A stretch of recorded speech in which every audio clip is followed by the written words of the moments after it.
Es hora de hacer espacio, declaró mi nuera mientras guardaba mis cosas en cajas. Mis suegros se mudan el próximo fin de semana, dijo mi hijo, evitando mirarme. ¿Quieren la casa? Quédensela, respondí con una sonrisa fría. Semanas después, me llamaron desesperados. Hay momentos en la vida en que el silencio dice más que 1000 palabras.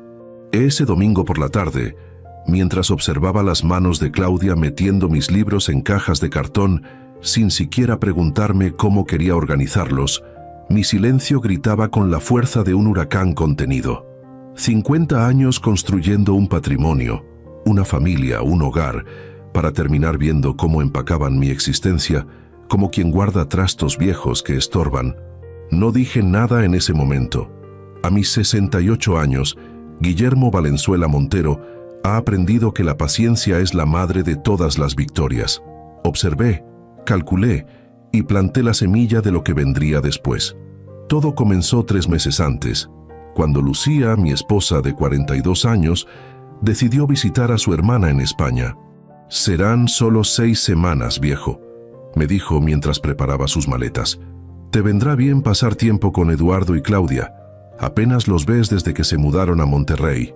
Eduardo, nuestro único hijo, se había trasladado al norte con su esposa Claudia hacía 5 años por una oportunidad laboral que yo mismo le había conseguido en una de mis empresas asociadas. La distancia entre Ciudad de México y Monterrey no era tan grande en kilómetros como en frecuencia de visitas. Los veíamos en Navidad, quizás en Semana Santa y poco más, siempre con excusas: el trabajo, la casa nueva, compromisos sociales. Claudia, siempre ocupada con sus clases de yoga, sus reuniones con amigas, su vida de esposa de ejecutivo en ascenso. Nunca me quejé abiertamente. Los hombres de mi generación fuimos criados para entender que los hijos hacen su vida, que es natural ese distanciamiento. Pero en el fondo, cada llamada no respondida, cada visita cancelada a último momento, cada mensaje en el grupo familiar ignorado, iba acumulándose como sedimento en el fondo de un río, formando un banco de arena invisible pero creciente. Por eso, cuando Lucía propuso que yo viajara a Monterrey mientras ella estaba en España, vi la oportunidad perfecta. Podré conocer mejor a Claudia, pensé. Tal vez pueda entender qué sucede realmente con Eduardo, por qué ese distanciamiento gradual pero constante. Llegué a Monterrey un martes por la tarde. Eduardo me recibió en el aeropuerto con un abrazo que pareció más protocolo que afecto sincero. Durante el trayecto a su casa en una zona residencial exclusiva, comprada, por cierto, con la ayuda de un generoso adelanto de herencia que les di cuando se casaron, noté cómo evitaba temas personales, limitándose a hablar del clima, de política nacional, de fútbol. «¿Cómo va el proyecto Constituyentes?», pregunté refiriéndome al desarrollo inmobiliario más importante de mi empresa en los últimos años, donde Eduardo ocupaba un puesto directivo. «Bien, bien, avanzando según lo previsto», respondió escuetamente. «Preferiría no hablar de trabajo ahora, papá. Estás de visita, deberías relajarte». Claudia nos esperaba en la puerta de la casa. Alta, delgada, con esa belleza calculada de quien sabe exactamente cuánto cuesta mantenerla. Me saludó con 2 besos al aire y una sonrisa que no alcanzaba sus ojos. «Bienvenido, don Guillermo. Eduardo ha preparado la habitación de invitados para usted. Espero que esté cómodo». «La habitación de invitados. No tu habitación, o la habitación para cuando nos visitan, sino la impersonal habitación de invitados». El primer indicio de que, para ella, yo no era familia, sino un visitante temporal. Los primeros días transcurrieron en una cordialidad superficial. Desayunos breves donde Claudia apenas tocaba su plato mientras revisaba su teléfono. Eduardo saliendo temprano y regresando tarde. Cenas donde la conversación giraba en torno a temas seguros, el clima, series de televisión, noticias que no generaran controversia. Fue al 5.º día cuando empecé a notar el patrón. Cada vez que mencionaba algo relacionado con el pasado, anécdotas de la infancia de Eduardo, tradiciones familiares, incluso referencias a propiedades o inversiones, Claudia encontraba forma de cambiar el tema o directamente se excusaba para atender algún asunto urgente. Una tarde, mientras Eduardo trabajaba, me encontré a Claudia en la sala revisando unos planos. «¿Remodelación?», pregunté intentando iniciar una conversación. «Sí», respondió sin levantar la vista. «Estamos pensando en hacer algunos cambios significativos. ¿Puedo ver? Tengo experiencia en construcción, como sabes». Dudó un momento antes de mostrarme los planos. Lo que vi me dejó helado. No era una simple remodelación. Estaban planeando transformar completamente la casa, eliminando elementos arquitectónicos que yo mismo había sugerido cuando les ayudé a comprarla. «Van a quitar la biblioteca», comenté, señalando el espacio que en los planos se convertía en un cuarto de meditación.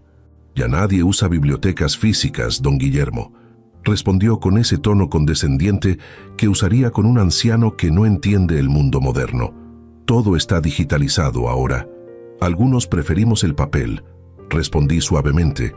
«Hay algo especial en sostener un libro, en pasar sus páginas, en el olor de la tinta y el papel». «Eduardo dice lo mismo», concedió, «pero eventualmente entenderá que necesitamos optimizar el espacio. Esta casa debe reflejar quiénes somos ahora, no aferrarse al pasado». Esa frase, «no aferrarse al pasado», resonó en mi mente como una campana de advertencia. ¿Era yo parte de ese pasado del que querían desprenderse? Esa misma noche, durante la cena, intenté abordar temas más sustanciales. «Eduardo, he notado que el proyecto Constituyentes tiene algunas deficiencias en la estructura financiera. Si quieres, podemos revisarlo juntos». Mi hijo casi se atraganta con el vino. «Papá, ya hablamos de esto. Prefiero mantener separados el trabajo y la familia. Solo intento ayudar. He manejado proyectos similares durante décadas. Podría ahorrarte algunos errores comunes». «¿Errores?». Su tono se tensó visiblemente. «No estamos cometiendo errores. El proyecto va según lo planeado, con indicadores saludables. Los estados financieros del último trimestre muestran una discrepancia significativa entre el presupuesto proyectado y el real. Además, el cronograma de construcción está retrasado en al menos 2 meses. Claudia intervino antes de que Eduardo pudiera responder. «Don Guillermo, creo que Eduardo agradece su preocupación, pero él está perfectamente capacitado para manejar sus responsabilidades profesionales. Después de todo, aprendió del mejor», añadió con una sonrisa que pretendía ser conciliadora, pero resultaba artificial. «Nunca dije lo contrario», respondí tranquilamente. «Simplemente ofrezco mi experiencia. Al final, sigo siendo el presidente del consejo y tengo cierta responsabilidad en el éxito de los proyectos». «¿Presidente del consejo?». El tono de Eduardo se volvió ligeramente hostil.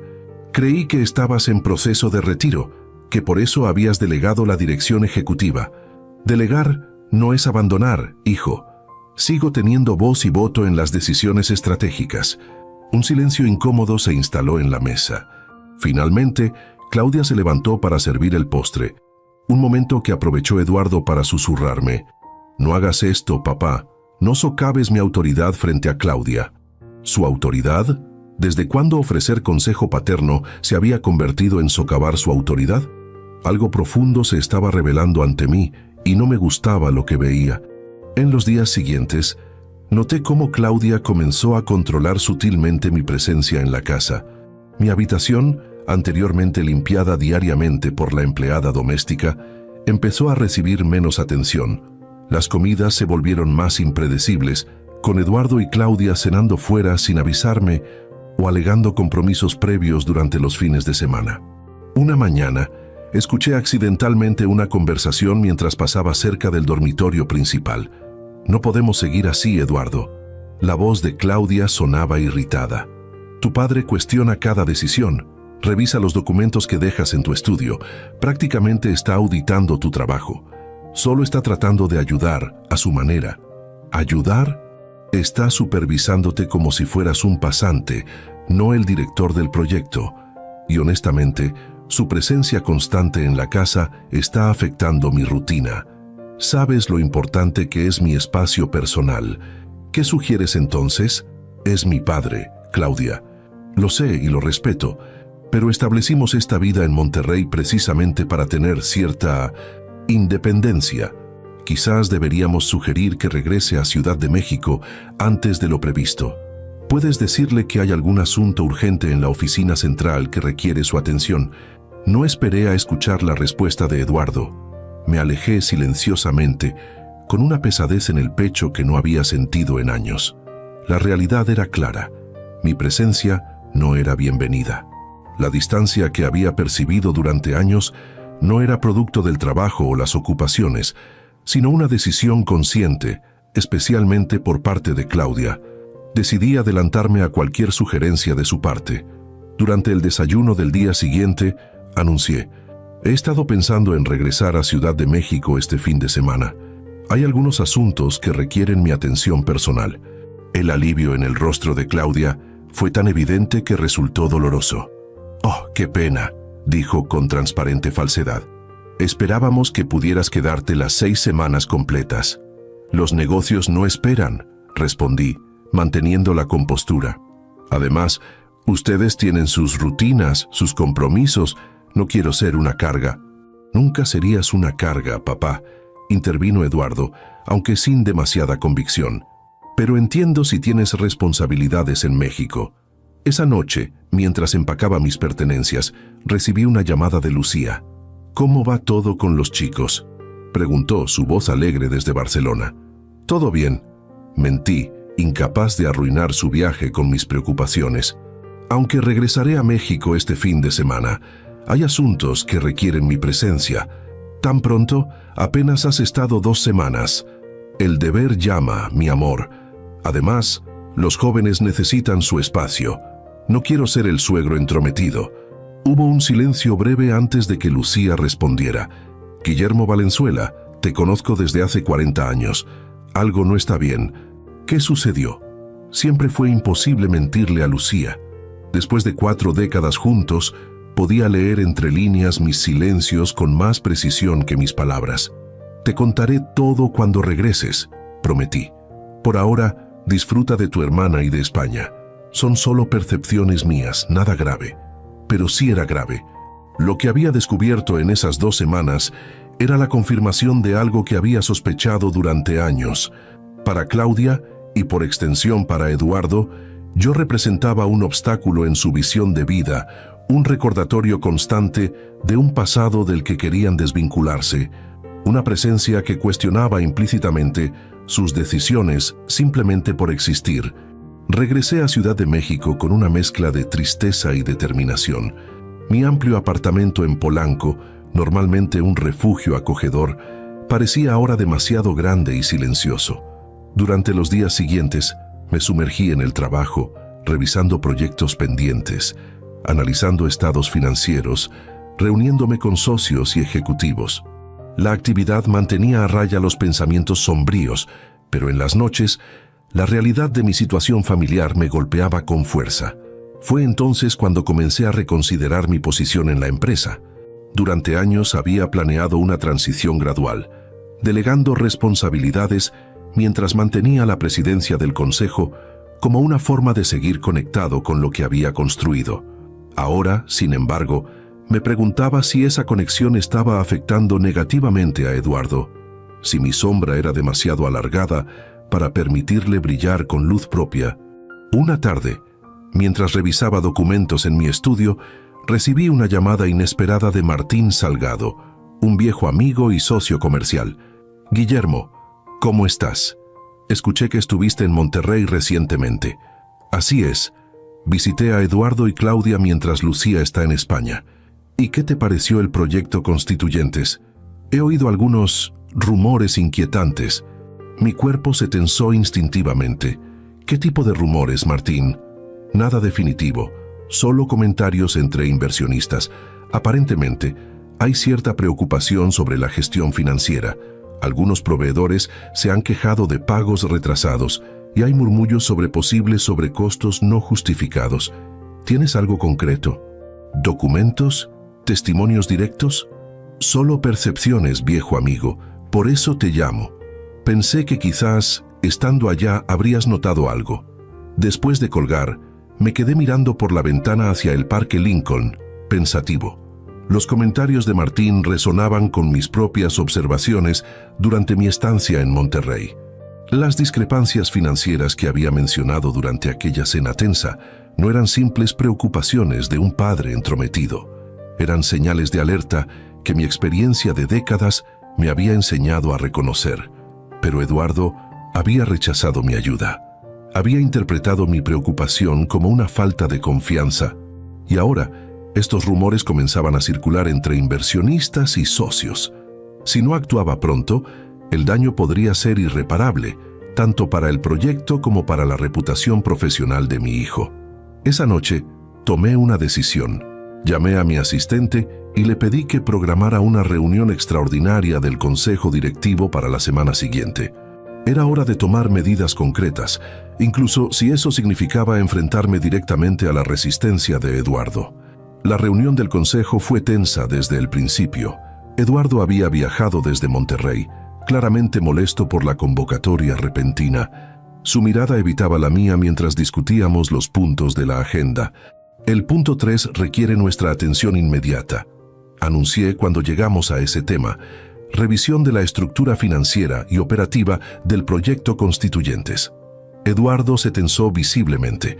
Ese proyecto está bajo mi responsabilidad directa y avanza según lo previsto. No veo la necesidad de una revisión extraordinaria por parte del Consejo. Los reportes financieros del último trimestre muestran discrepancias significativas, respondí calmadamente, distribuyendo copias de un análisis detallado que había preparado. Además, hemos recibido informes de proveedores sobre pagos retrasados y modificaciones no autorizadas en las especificaciones de materiales. La sorpresa en los rostros de los demás miembros del consejo fue evidente. Eduardo palideció ligeramente.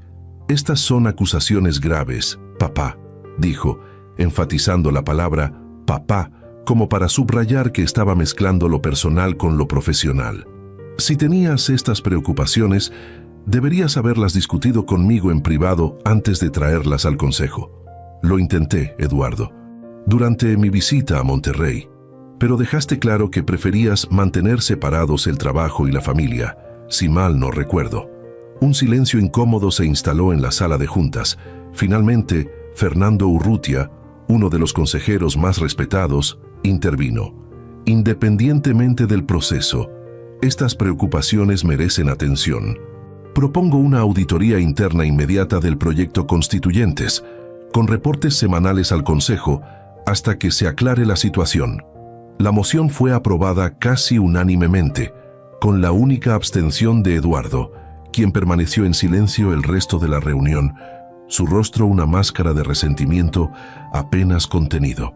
Cuando todos comenzaron a retirarse, Eduardo se acercó a mí con una expresión que nunca había visto antes, una mezcla de rabia y traición.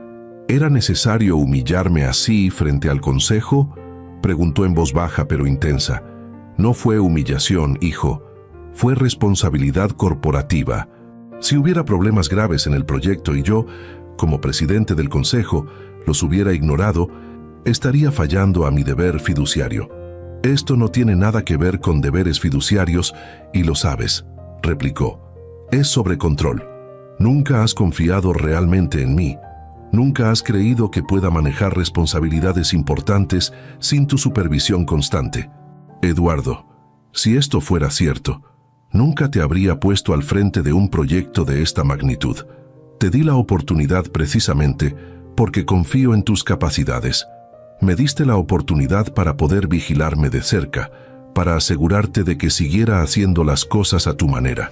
Y cuando intenté establecer mi propio estilo de gestión, convocaste una reunión extraordinaria para socavarme. Intenté poner una mano sobre su hombro, pero se apartó bruscamente. Hijo, hay indicios reales de problemas financieros en el proyecto. No puedo ignorarlos, ni como presidente del consejo ni como tu padre. Yo ya no necesito un padre que me supervise constantemente. Necesito uno que confíe en mí, respondió con frialdad. Pero eso es algo que nunca has sabido hacer. Se alejó sin esperar respuesta, dejándome con un peso en el corazón que no había sentido en años. Algo se había roto entre nosotros y no estaba seguro de cómo repararlo. Los siguientes 2 meses fueron un periodo de distanciamiento casi total. Eduardo se negaba a responder mis llamadas personales, limitando nuestra comunicación a correos electrónicos estrictamente profesionales sobre los avances de la auditoría. Claudia, por su parte, había desaparecido completamente de cualquier interacción familiar. Lucía regresó de España y notó inmediatamente la tensión. Intentó mediar, llamando a Eduardo y Claudia para invitarlos a cenar, pero siempre encontraban excusas para declinar. «Dale tiempo», me aconsejaba Lucía. «Eduardo necesita procesar esto a su manera. Eventualmente, entenderá que actuaste por su bien». Pero el tiempo parecía empeorar las cosas en lugar de mejorarlas. La auditoría confirmó lo que yo había sospechado. Había irregularidades financieras significativas en el proyecto Constituyentes. No se trataba de fraude o malversación, sino de mala gestión, decisiones apresuradas y control insuficiente sobre contratistas. Problemas graves, pero solucionables si se abordaban correctamente. El Consejo decidió mantener a Eduardo como director del proyecto, pero asignando un interventor financiero que supervisaría todas las decisiones presupuestarias. Era una solución que salvaba su posición mientras protegía la inversión de la empresa, pero para Eduardo fue percibido como un voto de desconfianza, una confirmación de que no lo considerábamos capaz. Fue en este contexto tenso que recibimos una llamada inesperada un sábado por la mañana. Era Claudia, preguntando si podían visitarnos al día siguiente. Lucía, emocionada por la posibilidad de una reconciliación, aceptó inmediatamente. Eduardo y Claudia llegaron puntualmente a la hora del almuerzo. La conversación durante la comida fue cordial pero superficial, evitando cuidadosamente cualquier tema relacionado con el trabajo o las tensiones recientes. Fue solo después del postre cuando Eduardo finalmente abordó el verdadero motivo de su visita. Papá, mamá, Claudia y yo hemos estado pensando mucho últimamente. Con todo lo sucedido en los últimos meses, y considerando que ustedes no están cada vez más jóvenes, creemos que sería mejor si consideraran un cambio de vida. Intercambié una mirada confundida con Lucía. ¿A qué te refieres con cambio de vida, hijo?, preguntó ella. Claudia tomó la palabra con esa sonrisa practicada que nunca alcanzaba sus ojos. Hemos estado investigando algunas comunidades residenciales para personas mayores. Hay lugares maravillosos, con todas las comodidades, atención médica permanente, actividades sociales. Sería perfecto para ustedes en esta etapa de la vida. El silencio que siguió a sus palabras fue tan denso que podría haberse cortado con cuchillo. Lucía, normalmente diplomática, fue la primera en reaccionar. Residencias para mayores, pero si apenas tengo 65 años y Guillermo 68, estamos perfectamente saludables, activos, independientes. No es una cuestión de capacidad actual, mamá, intervino Eduardo con ese tono condescendiente que había adoptado recientemente. Es planificación preventiva. Estos lugares tienen listas de espera. Es mejor asegurar un espacio ahora que pueden elegir, en lugar de hacerlo cuando sea una necesidad urgente. Además, añadió Claudia, su apartamento es demasiado grande para 2 personas. Tanto espacio, tantas habitaciones vacías, y en una zona tan cotizada como Polanco, representa un capital considerable que está básicamente inmovilizado. Ahí estaba, el verdadero motivo de su repentina preocupación por nuestro bienestar, el valor inmobiliario de nuestro hogar. ¿Está sugiriendo que vendamos nuestro apartamento para mudarnos a una comunidad para mayores?, pregunté, manteniendo mi tono neutro a pesar de la indignación que sentía crecer en mi interior. Sería lo más sensato, respondió Claudia. El mercado inmobiliario está en su mejor momento. Podrían obtener una suma considerable que aseguraría su comodidad por el resto de sus vidas, y al mismo tiempo liberarían un activo que podría beneficiar a toda la familia. Ya veo, dije lentamente, observando cómo Eduardo evitaba mi mirada. ¿Y tienen alguna comunidad específica en mente? De hecho, sí. Claudia extrajo un folleto de su bolso y lo deslizó sobre la mesa. Villas del Atardecer. Es exclusiva, elegante, con todas las comodidades que podrían desear. Tomé el folleto y lo hojeé en silencio. Efectivamente, Mostraba instalaciones lujosas, jardines bien cuidados, sonrientes ancianos jugando cartas o practicando tai chi. Un lugar perfecto para quienes realmente lo necesitaran o desearan. Pero no para nosotros. No ahora, no de esta manera. Es muy considerado de su parte preocuparse por nuestro futuro. Respondí finalmente, eligiendo cuidadosamente mis palabras. Pero Lucía y yo estamos perfectamente felices en nuestro hogar actual. No tenemos planes de mudarnos en un futuro cercano. La expresión de Claudia se tensó ligeramente, mientras Eduardo intervenía con un tono que intentaba ser razonable, pero sonaba casi ensayado. Papá, sé que puede parecer prematuro, pero piénsalo. Estás prácticamente retirado ya. Tus responsabilidades en la empresa han disminuido considerablemente. Sería el momento ideal para dar este paso, antes de que se vuelva una necesidad y no una elección. Eduardo tiene razón, añadió Claudia, recuperando rápidamente su compostura. Además, nos preocupa que este apartamento sea demasiado para ustedes. Las escaleras internas, el mantenimiento constante, la seguridad en una zona tan transitada como Polanco, en Villas del Atardecer, todo eso estaría cubierto. Lucía, quien había permanecido inusualmente silenciosa, habló finalmente. Agradecemos vuestra preocupación, de verdad, pero esta es nuestra decisión, y por ahora, preferimos continuar en nuestro hogar. La decepción en los rostros de Eduardo y Claudia fue evidente, aunque intentaron disimularla rápidamente. Por supuesto, concedió Claudia. Solo queríamos presentarles la opción. Piénsenlo con calma, no hay prisa. El resto de la visita transcurrió en una atmósfera de tensión apenas contenida. Cuando finalmente se marcharon, Lucía se derrumbó en el sofá con expresión abatida. «No puedo creerlo», murmuró. «Nuestro hijo quiere enviarnos a un asilo. No es un asilo, es una comunidad residencial para personas mayores», respondí con amarga ironía. «Con todas las comodidades que podríamos desear, excepto dignidad y respeto». Esa noche apenas dormí, repasando mentalmente los eventos recientes. La distancia emocional de Eduardo, la frialdad calculada de Claudia, el intento de apartarnos de nuestro hogar bajo el pretexto de preocupación por nuestro bienestar. Todo encajaba en un patrón perturbador que no podía seguir ignorando. A la mañana siguiente, tomé una decisión. Llamé a mi abogado y concerté una cita urgente. Necesito revisar completamente mi testamento y la estructura de propiedad de todos mis activos, le informé, y quiero hacerlo lo antes posible. Las siguientes semanas fueron de intensa actividad legal y financiera. Revisé cada aspecto de mi patrimonio, cada propiedad, cada inversión, cada participación empresarial. Modifiqué estructuras, establecí fideicomisos con condiciones específicas, reorganicé completamente la forma en que mis bienes serían distribuidos eventualmente. No se trataba de venganza, sino de protección. Protección de lo que había construido durante décadas de trabajo honesto y protección de los valores que siempre intenté transmitir, aparentemente sin éxito, a mi único hijo.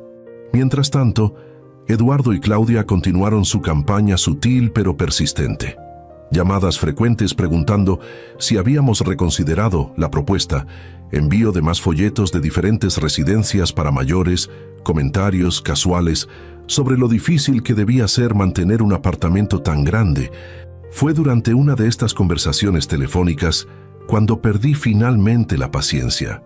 «Eduardo», interrumpí su monólogo sobre las ventajas de cierta comunidad residencial, «voy a ser absolutamente claro. Lucía y yo no tenemos ninguna intención de mudarnos a una residencia para mayores. No ahora, no el próximo año, no en un futuro previsible. Estamos saludables, activos y perfectamente capaces de cuidar de nosotros mismos y de nuestro hogar. Papá, solo estamos pensando en lo mejor para ustedes», respondió con ese tono condescendiente que había comenzado a detestar. «No, hijo, están pensando en lo mejor para ustedes, en cómo acceder al valor de nuestro apartamento, en cómo solucionar el problema de unos padres que se niegan a hacerse a un lado convenientemente. Eso no es justo», protestó, aunque su voz carecía de convicción. Lo que no es justo es que intenten empujarnos hacia una decisión que no queremos tomar, bajo el pretexto de preocupación filial. Si realmente te preocuparas por nuestro bienestar, respetarías nuestros deseos. La llamada terminó poco después, con promesas vacías de hablar más calmadamente en otro momento, pero para mí, algo había quedado definitivamente claro. La relación con mi hijo había cambiado irrevocablemente y necesitaba actuar en consecuencia. Una semana después, recibí una llamada de mi asistente en la empresa. «Don Guillermo, hay algo que debería saber», dijo con tono preocupado. «Eduardo ha estado consultando con algunos miembros del consejo sobre la posibilidad de solicitar su renuncia como presidente, alegando preocupaciones sobre su capacidad debido a su edad». La noticia, aunque dolorosa, no me sorprendió completamente. Era la evolución lógica de lo que había estado observando durante meses. Un intento sistemático de apartarme de todo lo que había construido, de relegarme a un papel pasivo mientras otros tomaban control de mi legado. «Gracias por la información», respondí calmadamente. «¿Cuándo está programada la próxima reunión del consejo?» «El próximo jueves, señor». «Perfecto. Por favor, asegúrate de que todos los miembros estén presentes. Tengo varios anuncios importantes que hacer». Los días hasta la reunión del consejo pasaron con una extraña calma. Había tomado mi decisión y estaba en paz con ella. Lucía, siempre mi confidente más cercana, apoyaba completamente mi plan de acción. El jueves llegó y con él la reunión que marcaría un antes y un después en nuestra historia familiar y empresarial. La sala de juntas estaba completa cuando entré, con Eduardo sentado en el extremo opuesto de la larga mesa de caoba. Su expresión era una mezcla de determinación y nerviosismo, claramente preparado para proponer formalmente mi retiro. «Buenos días a todos», saludé con serenidad mientras tomaba mi lugar en la cabecera de la mesa. «Antes de comenzar con la agenda regular, tengo varios anuncios importantes que hacer». Un silencio expectante llenó la sala mientras abría mi portafolio y extraía varios documentos. Durante las últimas semanas he estado reflexionando profundamente sobre el futuro de esta empresa y sobre mi papel en ella. Después de 50 años dedicados a construir este grupo empresarial, he llegado a algunas conclusiones que quiero compartir con ustedes hoy. Vi cómo Eduardo se tensaba, anticipando probablemente el anuncio de mi retiro, exactamente lo que él había estado promoviendo entre los consejeros. Primero, he decidido disolver la estructura corporativa actual del Grupo Valenzuela. Efectivo inmediatamente. Todas las subsidiarias operarán como entidades independientes, cada una con su propio consejo directivo. La sorpresa fue evidente en los rostros alrededor de la mesa. Nadie había anticipado un cambio tan radical en la estructura que había funcionado exitosamente durante décadas. Segundo, mi participación accionaria en cada una de estas entidades será transferida a un fideicomiso irrevocable con instrucciones específicas sobre su gestión y eventual distribución. Eduardo palideció visiblemente, comenzando a entender las implicaciones de lo que estaba anunciando. Tercero, renuncio oficialmente como presidente del Consejo de Grupo Valenzuela, efectivo al término de esta reunión, dado que dicha entidad dejará de existir en su forma actual. Hubo un murmullo generalizado entre los consejeros. Eduardo parecía momentáneamente aliviado, hasta que continué. Sin embargo, mantendré la presidencia de los consejos de 3 de las 5 nuevas entidades independientes, incluyendo Desarrollos Inmobiliarios Valenzuela, que actualmente maneja el proyecto Constituyentes. La expresión de Eduardo cambió de alivio a shock en un instante. Lejos de estar apartándome como él había planeado, estaba reestructurando completamente el tablero de juego. Estos cambios están legalmente documentados y son irreversibles, concluí, distribuyendo copias de los documentos legales correspondientes. Los detalles completos están en los informes que recibirán en las próximas horas. Por ahora, propongo continuar con la agenda regular de esta reunión, que será la última del Grupo Valenzuela como lo hemos conocido hasta ahora. El resto de la reunión transcurrió en un estado de conmoción apenas contenida. Eduardo apenas participó. evidentemente procesando las implicaciones de lo que acababa de anunciar. Cuando finalmente se levantó la sesión, intentó abordarme mientras los demás consejeros se retiraban. ¿Podemos hablar en privado?, preguntó, su tono una mezcla de confusión y urgencia. Por supuesto, respondí, indicándole que tomara asiento nuevamente. Cuando quedamos solos, su fachada de control se desmoronó. ¿Por qué hiciste esto?, preguntó, su voz apenas un susurro. ¿Es algún tipo de venganza por lo de la residencia para mayores? No, Eduardo, no es venganza, es protección. Protección de lo que he construido durante 50 años, protección de los valores que siempre intenté transmitirte. Pero esta reestructuración cambia todo. El plan de sucesión que habíamos discutido, mi eventual posición como cabeza del grupo, planes basados en una premisa que ya no existe, que estaría cómodamente apartado en una comunidad para mayores, mientras tú y Claudia tomaban control de todo lo que he construido. Su expresión confirmó lo que ya sabía, había dado en el clavo. No era así. Intentó defenderse, pero sin convicción. Solo queríamos lo mejor para ti y mamá. Lo mejor habría sido respeto, Eduardo. Respeto por nuestras decisiones, por nuestra autonomía, por nuestra dignidad como tus padres y como seres humanos capaces. Se quedó en silencio, aparentemente sin argumentos. ¿Qué pasará ahora con mi posición?, preguntó finalmente, revelando su preocupación principal. Continuarás como director del proyecto Constituyentes, bajo la supervisión del nuevo Consejo de Desarrollos Inmobiliarios Valenzuela, que yo presidiré. Tu desempeño determinará tu futuro en la empresa, como debería ser en cualquier organización profesional. ¿Y si renuncio? Esa sería tu decisión. El proyecto continuará con o sin ti. Eduardo se levantó lentamente, su rostro una máscara indescifrable. Nunca pensé que llegaríamos a esto, dijo finalmente. Yo tampoco, hijo, yo tampoco. La noticia de la reestructuración del Grupo Valenzuela se extendió como pólvora en los círculos empresariales de México. Los analistas especulaban sobre las motivaciones, los competidores recalculaban estrategias y los medios económicos publicaban artículos intentando descifrar el movimiento corporativo que nadie había visto venir. Mientras tanto, yo observaba la conmoción desde la serenidad de mi estudio, consciente de que la verdadera tormenta ocurría en el ámbito familiar, lejos de los reflectores mediáticos. Eduardo no renunció, como parte de mí temía que haría. En lugar de eso, adoptó una actitud profesional y distante, limitando nuestras interacciones a lo estrictamente necesario para la gestión del proyecto Constituyentes. Nuestras reuniones, antes cargadas de tensión emocional, se volvieron ejercicios de pragmatismo corporativo. Ni una palabra sobre Villas del Atardecer, ni una mención a nuestra última conversación personal. Era como si hubiéramos establecido tácitamente una frontera. De un lado los negocios, del otro una relación familiar en pausa indefinida. Lucía sufría en silencio. Aunque apoyaba completamente mis decisiones empresariales, el distanciamiento de nuestro único hijo le pesaba visiblemente. Intentaba disimularlo ocupándose en obras benéficas, en su grupo de lectura, en clases de pintura que había comenzado recientemente. Pero la conocía demasiado bien para no notar la tristeza en sus ojos cuando pasábamos frente a la habitación que había sido de Eduardo, ahora convertida en un estudio de arte que usaba más como escape que como expresión. «No te culpes», le dije una noche, mientras la observaba mirar pensativamente por la ventana.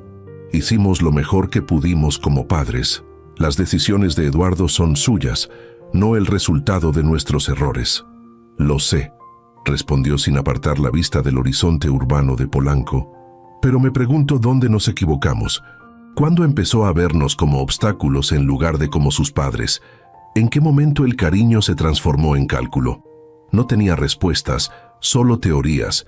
Quizás había sido demasiado estricto en algún momento, demasiado exigente con su desempeño, o tal vez demasiado generoso materialmente, creando una expectativa de abundancia sin el correspondiente sentido de responsabilidad. O posiblemente no era nuestra crianza, sino la influencia de Claudia, una mujer con valores evidentemente distintos a los nuestros. Fuera cual fuese la causa, el resultado estaba claro. La fractura familiar era profunda y no estaba seguro de si algún día sanaría completamente. 3 semanas después de la reestructuración, recibí una llamada inesperada. Era Antonio Rivero, el director financiero que habíamos asignado al proyecto Constituyentes tras la auditoría. Don Guillermo, necesitamos hablar urgentemente.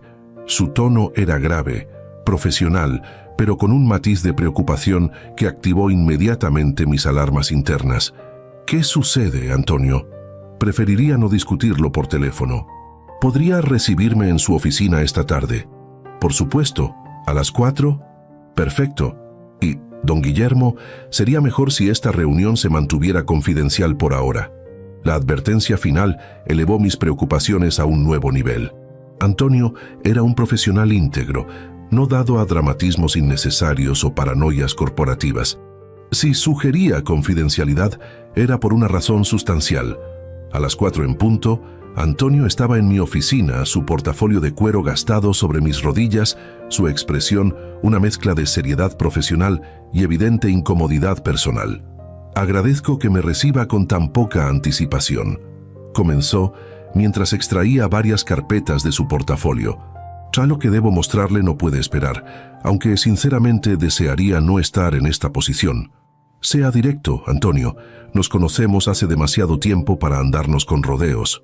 Asintió gravemente y deslizó la primera carpeta hacia mí. Durante la revisión detallada de los estados financieros del proyecto Constituyentes, encontramos discrepancias que no fueron evidentes en la auditoría inicial, explicó mientras yo abría la carpeta. Pagos a proveedores, que no coinciden con los servicios recibidos, facturas por materiales que nunca llegaron a la obra, consultorías ficticias. A medida que revisaba los documentos, una sensación fría se instalaba en mi estómago. No eran simples errores administrativos o mala gestión. Esto tenía todos los indicios de un fraude sistemático. ¿Estás sugiriendo malversación deliberada?, pregunté, aunque la respuesta era evidente en los documentos frente a mí. Las pruebas apuntan en esa dirección, confirmó Antonio con evidente pesar. Hay un patrón consistente de desvío de fondos a través de empresas fantasma y proveedores con sobreprecio. ¿Y Eduardo? La pregunta que más temía hacer. ¿Cuál es su implicación en esto? Antonio dudó visiblemente, claramente incómodo por ser el mensajero de noticias tan graves. Las operaciones cuestionables requirieron su aprobación directa, don Guillermo. Su firma está en las autorizaciones, aunque, insté cuando se detuvo. Algunos de los documentos muestran inconsistencias en la firma. Podría ser que algunas fueran falsificadas, pero es imposible determinarlo sin una investigación forense detallada. Respiré profundamente, intentando mantener la calma analítica que siempre había caracterizado mis decisiones empresariales. ¿Era posible que Eduardo hubiera cruzado esa línea? ¿O estaba siendo manipulado por alguien más, quizás incluso siendo víctima de falsificaciones para encubrir el fraude de otros? ¿Quién más tenía autoridad para aprobar estos movimientos?, pregunté, buscando alternativas a la dolorosa conclusión que se formaba en mi mente. Formalmente, solo Eduardo como director del proyecto. Sin embargo, hay varios colaboradores cercanos con acceso a los sistemas y a la documentación, particularmente el subdirector administrativo, Gustavo Méndez, quien resulta ser primo de Claudia. Completé, recordando vagamente al joven que Eduardo había contratado poco después de su matrimonio. ¿Has notado algo sospechoso en su conducta o en su patrón de trabajo? Es extremadamente cercano a Eduardo, casi inseparables profesionalmente, y curiosamente fue uno de los más vocales contra la asignación de un interventor financiero, argumentando que era una puta intrusión innecesaria en la gestión del proyecto MAU. La pieza encajaba perfectamente en el rompecabezas que se formaba en mi mente. Sin embargo, antes de llegar a conclusiones definitivas, necesitaba más información. ¿Cuál es la magnitud del desvío hasta ahora? Antonio deslizó otra carpeta hacia mí. Aproximadamente $2.4 millones en los últimos 8 meses. No lo suficiente para comprometer la viabilidad del proyecto, pero definitivamente una cantidad significativa. ¿Y el destino final de estos fondos? Ahí es donde se complica. Los pagos se realizaron a diversas empresas que, tras una investigación preliminar, resultan ser poco más que cascarones corporativos. De ahí el dinero se dispersa en una red de transferencias diseñada claramente para ocultar su destino final. Me recliné en mi silla, procesando la información y sus implicaciones. Independientemente de si Eduardo era perpetrador o víctima, esto era una crisis mayor que requería acción inmediata. ¿Quién más está al tanto de estos hallazgos?, pregunté finalmente. Solo mi equipo más cercano, 3 personas de máxima confianza. Nadie más en la empresa, y ciertamente nadie en el equipo del proyecto Constituyentes. Bien, mantengámoslo así por ahora, decidí. Necesito tiempo para determinar el mejor curso de acción. Antonio asintió, claramente aliviado de haber compartido la carga de esta información. Mientras recogía sus documentos, dejando copias para mi revisión detallada, hizo una pregunta que evidentemente lo incomodaba. Don Guillermo, ¿cree usted que su hijo podría estar involucrado conscientemente en esto? La pregunta me golpeó con fuerza, a pesar de ser exactamente lo que yo mismo me había estado preguntando. No lo sé, Antonio. Y esa incertidumbre es quizás lo más doloroso de todo esto. Después de que Antonio se marchó, permanecí en mi oficina hasta bien entrada la noche, revisando cada documento, cada transacción, cada detalle del fraude que se había desarrollado bajo nuestras narices. La evidencia era contundente, pero las motivaciones y responsabilidades seguían siendo un misterio turbio. ¿Era Eduardo un perpetrador consciente o una marioneta manipulada? ¿Era Gustavo Méndez el cerebro, utilizando su posición y su relación familiar con Claudia? ¿O había alguien más, aún no identificado, tirando de los hilos desde las sombras? Finalmente, cerca de la medianoche, tomé una decisión. No confrontaría a Eduardo inmediatamente, ni alertaría a las autoridades. Primero, necesitaba entender completamente el alcance de la situación, y para eso requería más información de la que tenía actualmente. Llamé a Martín Salgado, mi viejo amigo, que meses atrás había mencionado los primeros rumores sobre problemas en el proyecto. Además de ser un socio comercial respetado, Martín tenía contactos en ámbitos que podían ser útiles en esta situación. Necesito los servicios de un investigador privado, le expliqué después de ponerlo brevemente al tanto de la situación, omitiendo los detalles más sensibles. Alguien discreto, profesional, con experiencia en fraudes corporativos. Conozco a la persona perfecta, respondió sin dudar. Javier Olmedo, ex policía financiero. Ahora trabaja de forma independiente, solo para clientes selectos. Es el mejor en lo que hace, y más importante aún, es absolutamente discreto. Al día siguiente, me reuní con Olmedo en una cafetería alejada de mis oficinas y de mis rutas habituales. Era un hombre de mediana edad, con el aire calmado y la mirada penetrante de quien ha visto demasiado para sorprenderse fácilmente. Martín me explicó la situación general. Dijo después de las presentaciones: fraude corporativo, posible implicación familiar, necesidad de absoluta discreción. Así es, confirmé. Necesito saber quién está realmente detrás de esto, quién se beneficia finalmente, y si mi hijo está conscientemente implicado o está siendo utilizado. Entiendo. Y debo advertirle, don Guillermo, que en estos casos las respuestas suelen ser más complejas y dolorosas de lo que anticipamos. Estoy preparado para cualquier verdad, por desagradable que sea. Lo único que no puedo tolerar es la incertidumbre. Olmedo asintió, comprendiendo perfectamente mi posición. Comenzaré de inmediato. Le proporcionaré informes semanales, más frecuentes si descubro algo urgente. ¿Hay alguna línea que no deba cruzar? ¿Alguna restricción en mi investigación? Consideré la pregunta cuidadosamente. Parte de mí quería proteger a Eduardo, establecer límites que preservaran al menos fragmentos de su privacidad y dignidad. Pero otra parte, la del empresario que había construido un imperio basado en decisiones difíciles pero necesarias, sabía que las restricciones solo limitarían la efectividad de la investigación. Ninguna restricción, decidí finalmente. Necesito la verdad completa, sin importar dónde o a quién conduzca. Durante las semanas siguientes, mantuve una fachada de normalidad. Continuaban las reuniones regulares del Consejo, las revisiones del proyecto Constituyentes.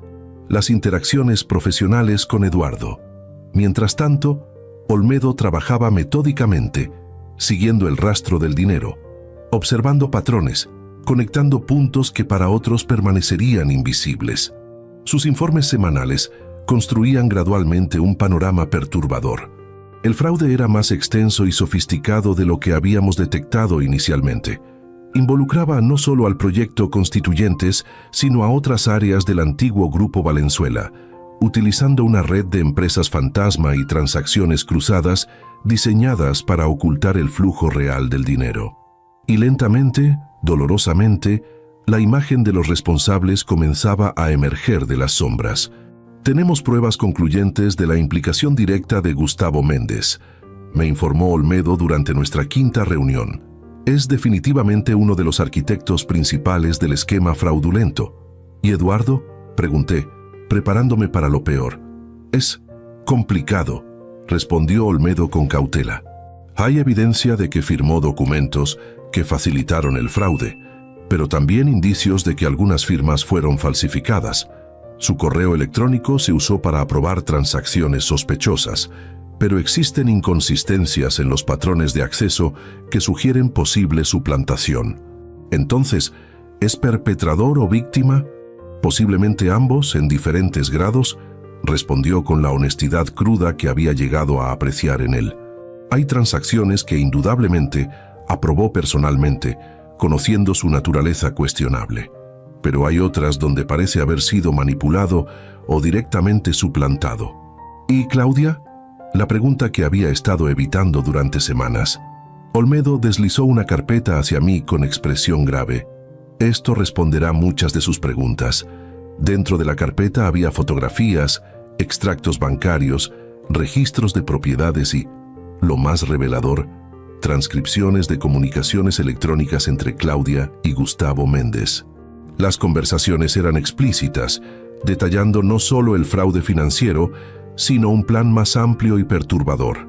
Necesitamos actuar antes de que el viejo se dé cuenta, decía Claudia en uno de los mensajes. Una vez que tengamos control del proyecto y Eduardo asuma la dirección general tras el retiro de su padre, podremos expandir la operación a todas las subsidiarias. ¿Y si Eduardo descubre lo que estamos haciendo?, preguntaba Gustavo. Eduardo ve lo que yo quiero que vea, respondía Claudia. Está tan ocupado intentando demostrar su valía a papá que ni siquiera revisa a fondo los documentos que firma. Además, ya he comenzado a sembrar la idea de que sus padres deberían mudarse a una residencia para mayores. Una vez que vendamos ese apartamento en Polanco, tendremos otro flujo importante de capital para nuestras inversiones alternativas. La frialdad calculada de sus palabras me golpeó como un puñetazo físico. No solo estaban robando a la empresa, sino que habían planeado meticulosamente cómo manipular a Eduardo, cómo apartarnos a Lucía y a mí, cómo apropiarse gradualmente de todo lo que habíamos construido. Hay más, advirtió Olmedo, señalando las últimas páginas del informe. El destino final de gran parte del dinero desviado, Inari. Las últimas hojas revelaban transferencias a cuentas en el Caribe y posteriormente a un desarrollo inmobiliario en Costa Rica. Un complejo residencial de lujo llamado Atardeceres del Pacífico. Están construyendo su propio paraíso con el dinero de su empresa, explicó Olmedo. Y a juzgar por los planos y los pagos a contratistas, es un proyecto diseñado específicamente para ellos. Su escape, su plan B si todo se complica aquí. La magnitud de la traición me dejó momentáneamente sin palabras. No era solo un fraude corporativo, era una conspiración elaborada contra mi familia, contra mi legado, contra todo lo que valoraba. ¿Eduardo está al tanto de este desarrollo en Costa Rica?, pregunté finalmente. No hay evidencia que lo vincule directamente con esa parte del plan. De hecho, todas las comunicaciones sobre Atardeceres del Pacífico son exclusivamente entre Claudia y Gustavo, con menciones ocasionales de mantenerlo oculto de hasta el momento adecuado. Una pequeña consolación, pero significativa. Mi hijo podía ser culpable de negligencia, de ceguera voluntaria, incluso de cierta complicidad en algunas operaciones fraudulentas, pero aparentemente no estaba involucrado en el plan completo. Era una marioneta, aunque una que había permitido que le colocaran los hilos. ¿Qué recomienda hacer con esta información?, pregunté a Olmedo, valorando su experiencia en casos similares. Eso depende enteramente de sus objetivos, don Guillermo. Si busca justicia legal completa, deberíamos presentar toda la evidencia a las autoridades. Gustavo y Claudia enfrentarían cargos criminales serios. Eduardo probablemente también, aunque con atenuantes si podemos demostrar que fue manipulado en ciertos aspectos. La perspectiva de ver a mi hijo y a su esposa enfrentando un proceso criminal público era dolorosa, independientemente de sus acciones, y si mi objetivo principal es proteger a la empresa y recuperar lo máximo posible, entonces un enfoque más discreto podría ser apropiado. Confrontación privada, acuerdos de devolución y separación, posiblemente con amenaza de acción legal, pero sin llegar a materializarla si hay cooperación. Asentí lentamente, considerando las opciones, sus implicaciones, sus consecuencias a largo plazo.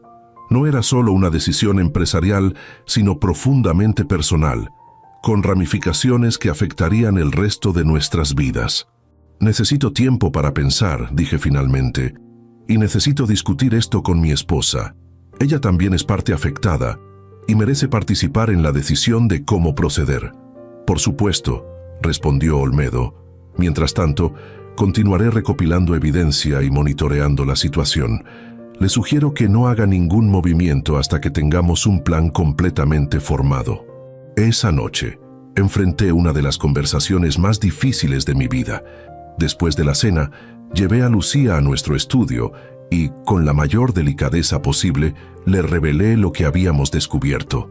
Su reacción inicial fue de incredulidad, seguida rápidamente por dolor y finalmente por una indignación tranquila pero implacable.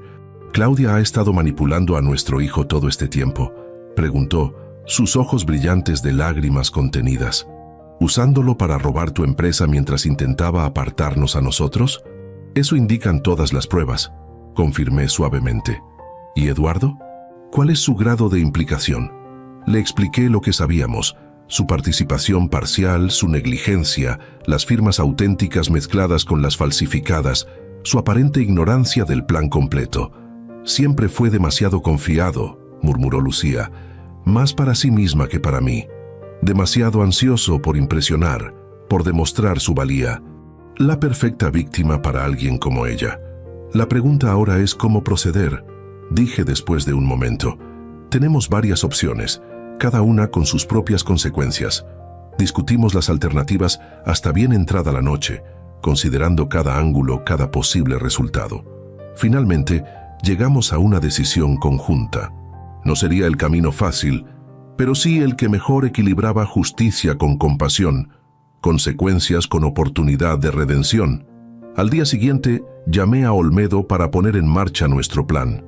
Llevaríamos la situación a un punto crítico, forzando una resolución que, esperábamos, permitiría reconstruir algo de lo que se había perdido, tanto en términos financieros como familiares.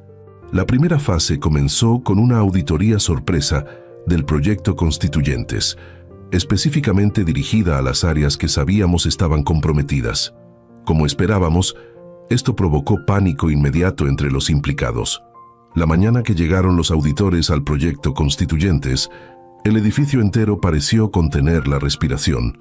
Vestidos con trajes oscuros y expresiones impenetrables, tomaron posesión de la sala de conferencias principal, solicitando acceso inmediato a todos los registros financieros, contratos y comunicaciones electrónicas.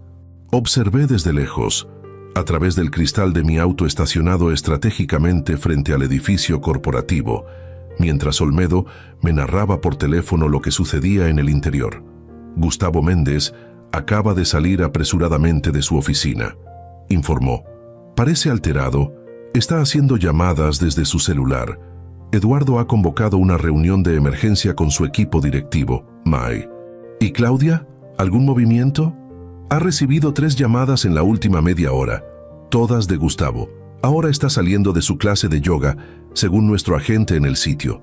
Se dirige a su vehículo con evidente prisa. Todo transcurría según lo anticipado. El pánico inicial, La búsqueda desesperada de una salida, los intentos de coordinación, la trampa se cerraba lentamente. Yo manténme informado de cada movimiento, instruía a Olmedo. Es crucial que interceptemos cualquier intento de destruir evidencia o transferir más fondos. A media tarde, recibí la llamada que estaba esperando. Era Eduardo. Papá. Su voz sonaba tensa, controlada pero al borde del quiebre. Necesitamos hablar urgentemente, en privado. Estoy en el club, respondí con calma estudiada. Puedo recibirte en la sala privada en 1 hora. El Club Empresarial de México, un bastión de la élite financiera del país, ofrecía la combinación perfecta de prestigio y discreción que necesitábamos para este encuentro. Elegí deliberadamente un terreno neutral pero imponente, un recordatorio sutil del mundo al que Eduardo temía perder acceso. Llegué temprano y dispuse el escenario meticulosamente. Una mesa pequeña, 2 sillones enfrentados, una carpeta con documentos cuidadosamente seleccionados de la investigación de Olmedo.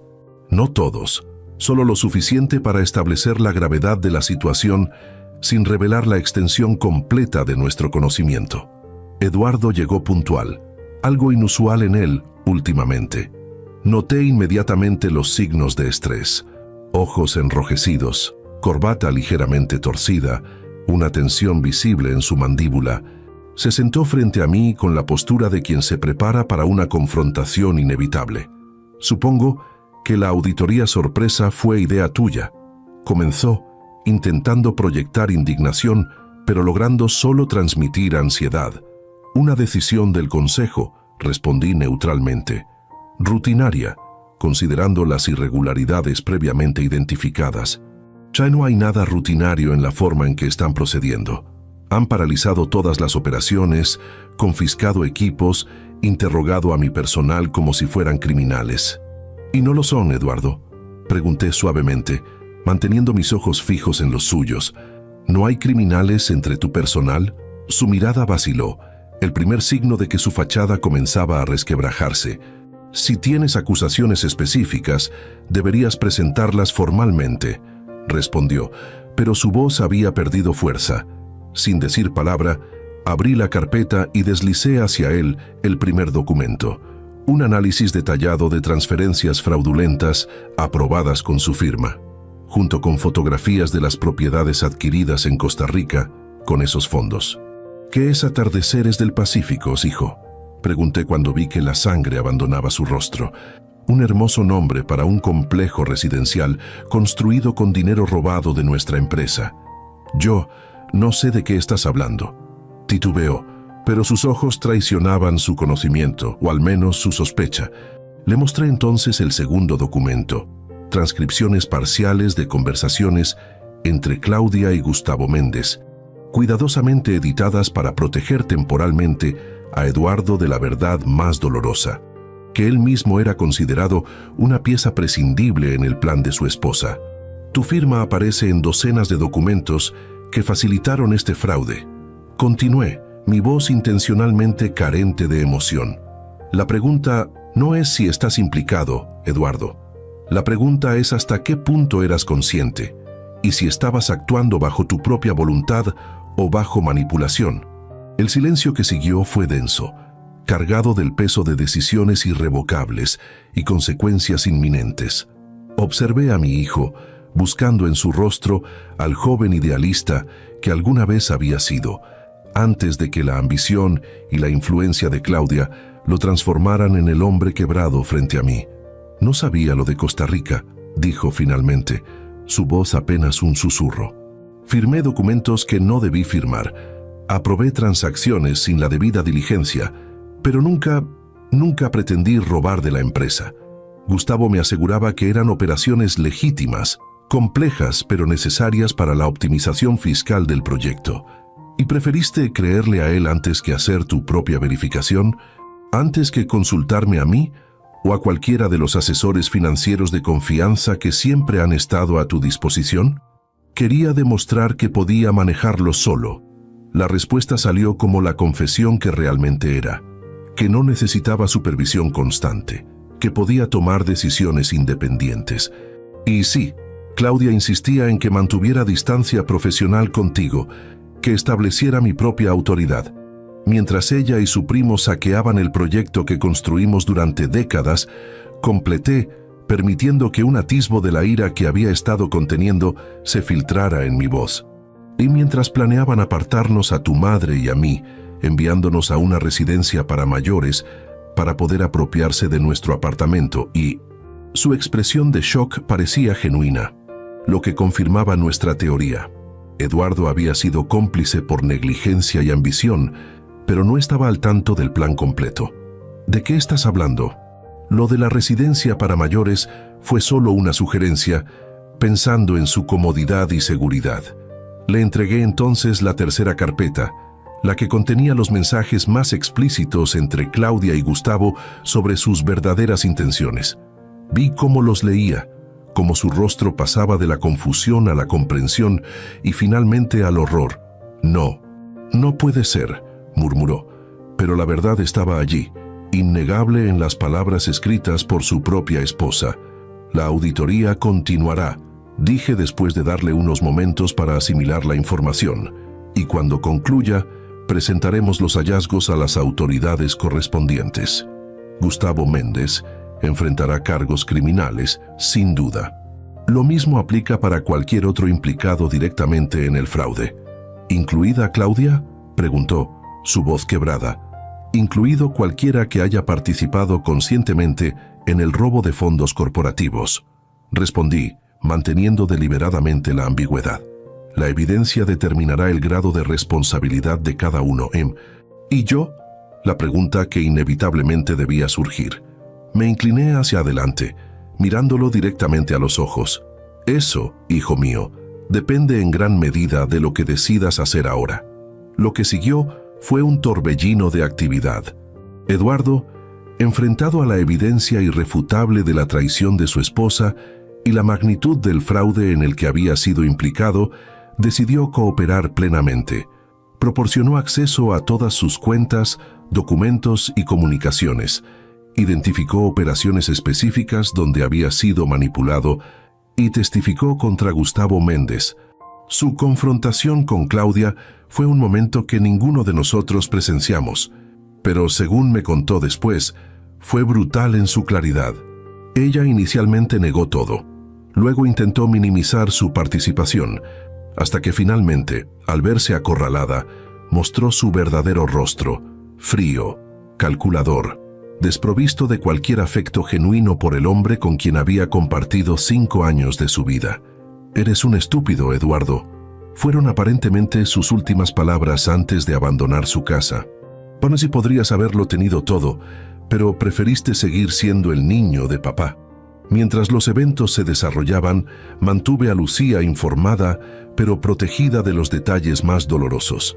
Su corazón de madre ya sufría suficiente con la situación general. No necesitaba conocer cada cruel palabra que Claudia había escrito sobre nosotros, cada plan detallado para manipular a nuestro hijo y despojarlos de nuestro patrimonio.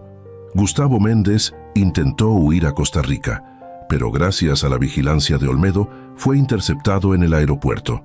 Claudia desapareció durante 3 días, para luego presentarse sorpresivamente con un abogado ofreciendo un trato. Ella devolvería su parte de los fondos desviados y proporcionaría evidencia contra otros implicados a cambio de evitar cargos criminales. El consejo directivo, informado de los hechos pero no de todos los detalles familiares, apoyó unánimemente la decisión de aceptar el acuerdo con Claudia mientras se procedía legalmente contra Gustavo y otros 2 ejecutivos involucrados. La prioridad era recuperar los fondos, proteger la reputación de la empresa y limitar el daño colateral. 3 meses después, un domingo por la mañana, recibí una llamada que cambiaría el rumbo de nuestra historia familiar. Era Eduardo, su voz extrañamente vulnerable. «Papá, ¿podrían venir tú y mamá a mi apartamento? Hay algo que necesito mostrarles». Eduardo se había mudado a un modesto apartamento en La Condesa tras su separación de Claudia y la venta forzosa de la casa en Monterrey para compensar parte de los fondos desviados. Era la primera vez que nos invitaba desde todo lo ocurrido. «Por supuesto, hijo. ¿A qué hora te gustaría que vayamos? ¿Podrían venir para el almuerzo? Alrededor de la 1 estaría perfecto. Lucía estaba nerviosa durante todo el trayecto, arreglando innecesariamente su cabello, ajustando su blusa, comportamientos que solo exhibía cuando estaba profundamente ansiosa. Todo estará bien, la tranquilicé tomando su mano. Es un paso adelante, sin importar lo que ocurra hoy. Eduardo nos recibió en la puerta, evidentemente nervioso, pero con una calidez que no habíamos visto en años. El apartamento era pequeño pero luminoso, decorado con sencillez y sin los ostentosos lujos que Claudia siempre había exigido. «Gracias por venir», dijo, guiándonos a la sala donde una mesa estaba dispuesta para el almuerzo. «Preparé pasta, nada elaborado, pero espero que les guste». La comida transcurrió en una atmósfera inicialmente tensa que fue relajándose gradualmente. Hablamos de temas superficiales al principio: el clima, noticias recientes, pequeñas anécdotas de la vida diaria. Finalmente, después del postre, Eduardo se levantó y fue a su habitación, regresando con una caja de cartón. «Encontré estas cajas en el almacén donde guardé mis cosas después de vender la casa», explicó, colocando la caja sobre la mesa. «Son álbumes de fotos, recuerdos de la infancia, cosas que había olvidado que conservaba». Abrió la caja y comenzó a mostrar fotografías. Eduardo de niño en su primer día de escuela, vacaciones familiares en Acapulco, su graduación universitaria con Lucía y yo flanqueándolo orgullosos. «Me había olvidado de tantos momentos», dijo suavemente, «de tantas cosas que compartimos, de cómo éramos realmente como familia, antes de que todo cambiara». Lucía tenía lágrimas en los ojos, su mano aferrando la mía bajo la mesa. «Durante estos meses he estado reflexionando mucho», continuó Eduardo, «sobre cómo permití que la ambición y la influencia de Claudia me alejaran de lo que realmente importaba. De cómo traicioné no solo su confianza profesional, papá, sino algo mucho más valioso: el respeto y los valores que siempre intentaste inculcarme». «Todos cometemos errores, hijo», respondió Lucía, su voz cargada de emoción. «Lo importante es aprender de ellos». «He aprendido», aseguró Eduardo, su mirada más clara y directa de lo que la había visto en años. «Y no quiero intentar reparar el daño que causé si ustedes me dan esa oportunidad». Le miré, evaluando la sinceridad de sus palabras, buscando al hijo que conocía bajo las capas de dolor, resentimiento y arrepentimiento. «¿Qué propones, Eduardo?», pregunté finalmente. «Empezar de nuevo», respondió simplemente. «No como ejecutivo de la empresa, no como heredero del Imperio Valenzuela, sino como hijo, como persona que quiere reconstruir lo que destruyó con sus propias manos». De su bolsillo extrajo un sobre y lo deslizó hacia nosotros. «Mi renuncia formal a cualquier cargo en las empresas. Quiero empezar desde abajo, en otra compañía, demostrando mi valía por mis propios méritos, no por el apellido Valenzuela». La determinación en su voz era inconfundible. Este no era un gesto teatral ni una manipulación, era una decisión profunda, probablemente la más honesta que había tomado en años. «No es necesario que renuncies a tu apellido ni a tu lugar en la familia», dije después de un momento.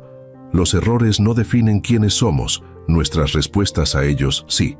«Entonces, ¿me darían una segunda oportunidad?», preguntó, la vulnerabilidad evidente en su voz. «Como hijo, no como empleado o heredero». Lucía se levantó y rodeó la mesa, abrazándolo con la ferocidad protectora que solo una madre puede mostrar. «Siempre serás nuestro hijo», susurró contra su cabello. «Nada cambiará eso jamás». Me uní al abrazo, sintiendo cómo décadas de tensión, de expectativas no comunicadas, de caminos equivocados se disolvían en ese momento de verdad compartida. 6 meses han pasado desde aquel almuerzo transformador. Eduardo trabaja ahora en una empresa de consultoría ambiental, un campo que siempre le interesó, pero que nunca exploró por seguir el camino que creía que yo esperaba de él. Viene a cenar cada semana, a veces solo, a veces con amigos, reconstruyendo gradualmente su vida sobre bases más auténticas. Claudia cumplió su parte del acuerdo legal, devolviendo la mayoría de los fondos desviados, aunque nunca mostró verdadero arrepentimiento. La última vez que supimos de ella, se había mudado a Argentina, aparentemente ya involucrada con otro empresario adinerado. En cuanto a Lucía y a mí, seguimos en nuestro amado apartamento de Polanco, sin planes de mudarnos a ninguna comunidad para mayores. He delegado más responsabilidades en la empresa, dedicando más tiempo a disfrutar de la vida, a redescubrir placeres sencillos como leer en el parque, visitar museos o simplemente contemplar el atardecer desde nuestra terraza. Esta mañana, mientras desayunábamos, Lucía me preguntó algo inesperado. ¿Te arrepientes de cómo manejaste toda la situación? ¿Habrías hecho algo diferente? Reflexioné un momento antes de responder. Actuamos con la información que teníamos en cada momento, protegiendo lo que considerábamos valioso. Quizás fui demasiado duro en algunos aspectos, demasiado controlador, pero al final logramos lo más importante: preservar nuestra familia aunque transformada. ¿Y la empresa? ¿El Imperio Valenzuela?, insistió con una sonrisa conocedora.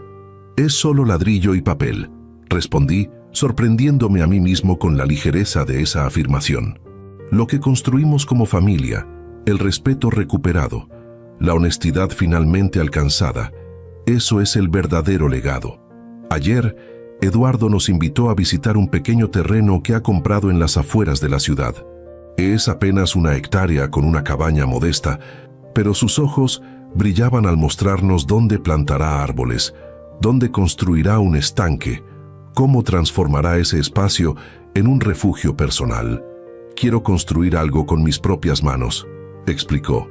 Algo que no venga de un apellido o una herencia, sino del esfuerzo diario.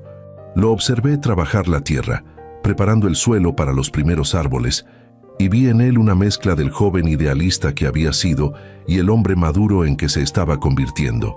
La tormenta que casi destruye nuestra familia había pasado, dejando tras de sí no solo destrucción, sino también la oportunidad de reconstruir sobre cimientos más sólidos. Mi nuera empacó mis cosas sin consultarme, cierto, pero la llamada que vino después lo cambió todo, revelando verdades dolorosas pero necesarias. A veces, necesitamos perder lo que creíamos imprescindible para descubrir lo que realmente importa, no las posesiones, no el control, sino el respeto mutuo y el amor que, incluso en sus formas más imperfectas, sigue siendo el único patrimonio que verdaderamente vale la pena proteger.